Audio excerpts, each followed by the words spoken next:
누가복음 13장 18절로 21절까지의 말씀에 의거해서 하나님 나라의 비유라고 하는 제목을 가지고 서로 은혜를 나누기를 원합니다.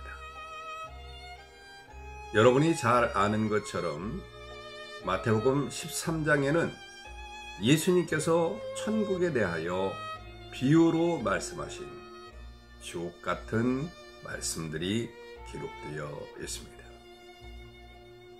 그곳에는 천국의 말씀을 듣고 깨닫는 자가 결실한다 라고 하는 씨 뿌리는 자의 비유와 함께 천국은 무엇과 같으니 라고 하는 6개의 비유들이 들어 있습니다. 그리고 마태복음 13장은 천국의 비밀을 깨닫고 그에 준하여 생활하는 예수님의 제자들을 가리켜 마치 새 것과 옛 것을 그 곳간에서 내어오는 집주인과 같다라고 하는 비유로 마치게 되지요. 결국 마태복음 13장은 8개의 비유로 구성된 예수님의 천국 이야기라고 할 수 있습니다. 그런데 우연인지 계획적인 것인지 누가 역시 누가복음을 기록하면서 예수님의 하나님 나라에 대한 비유를 마태복음과 같은 13장에 배치하였습니다. 하지만 8개의 비유를 담고 있는 마태복음과는 달리 하나님 나라가 마치 무엇과 같다는 어구를 사용한 2개의 비유만 담고 있습니다. 2개의 비유를 살펴보기 전에 예수님은 왜 천국을 비유로만 설명했는지 한번 생각해 볼 필요가 있지요. 천국은 인간의 언어로는 도저히 표현할 수도 설명할 수도 없기 때문일 것입니다.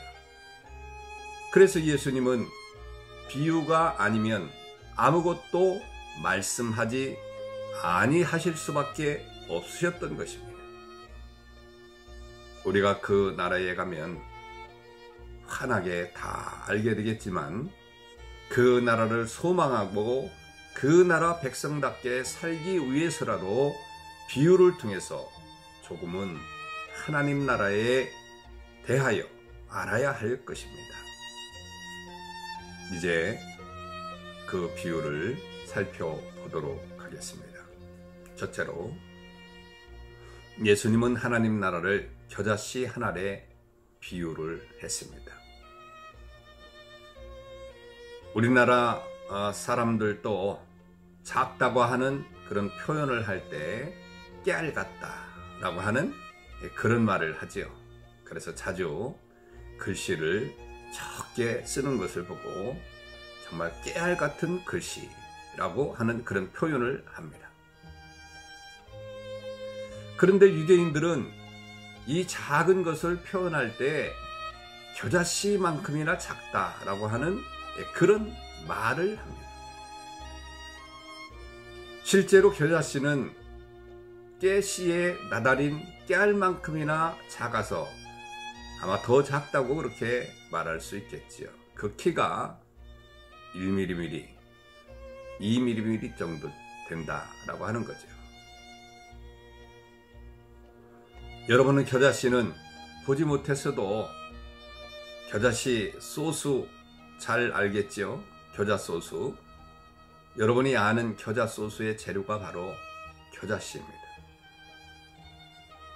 예전에는 이 겨자가루를 류머티즘이나 신경통, 폐렴 등의 치료에 많이 사용되었다고 합니다. 그런데 이 작은 씨가 보통 2m가량 자란다고 하는 것이죠.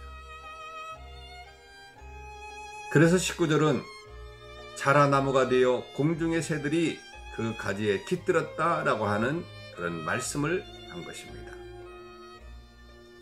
물론 겨자씨는 나무처럼 보이기는 하지만 현대 식물 분류 관점에서 보게 되면 봄에 노란 꽃이 피는 십자화가에 속하는 2년초 혹은 한 해살이 풀로 그렇게 구분을 합니다.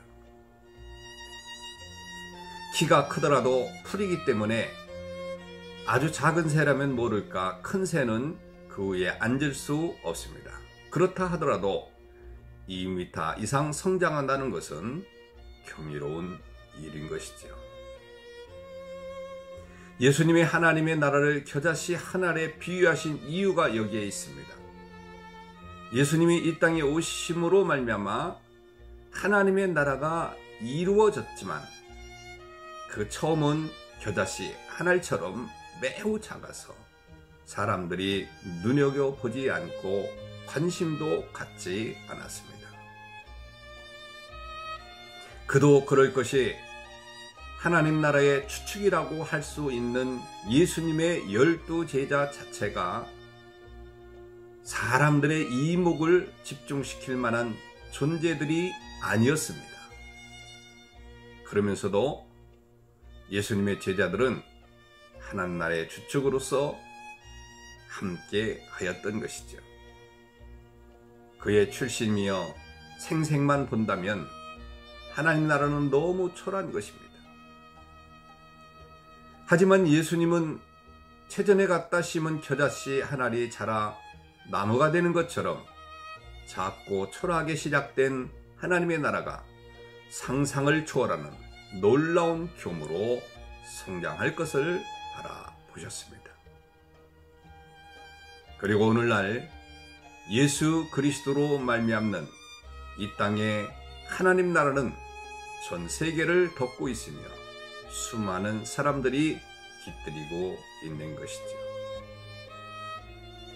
물론 주님께서 다시 오심으로 하나님의 나라가 완성될 때 사람들은 진정한 하나님의 나라를 보면서 말조차 하지 못하게 될 것입니다. 그러므로 그 나라 백성인 것을 자랑하는 저와 여러분들 되시길 주님의 이름으로 축원합니다. 두 번째는 하나님의 나라를 누룩에 비유를 하였습니다. 가루 소말은 대개 한번 반죽할 때 사용하는 평균적인 양인데 그 가루에 반죽을 부풀게 하는 효소인 누룩을 넣으면 어떻게 되겠습니까? 누룩의 효과를 알지 못하는 사람은 가루 소말에 비교해서 이루 말할 수 없이 적은 양의 누룩이 무슨 영향을 미칠까 의아해할 수 있습니다. 하지만 놀랍게도 얼마의 시간이 지나면 그 누룩이 가루 소말 전부를 부풀게 합니다.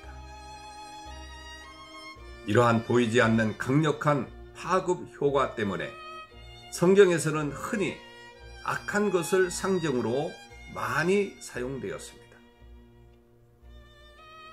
그러나 예수님은 누룩의 확장 능력이야말로 하나님 나라의 확장을 설명하는데 적합하다고 판단했던 것입니다. 다시 말해서 지금 하나님의 나라는 외형적으로나 내적 능력으로 작고 초라합니다. 하지만 이미 시작된 하나님의 나라는 밀가루로 대변된 세상을 급속도로 그리고 강력하게 변화시킬 것입니다.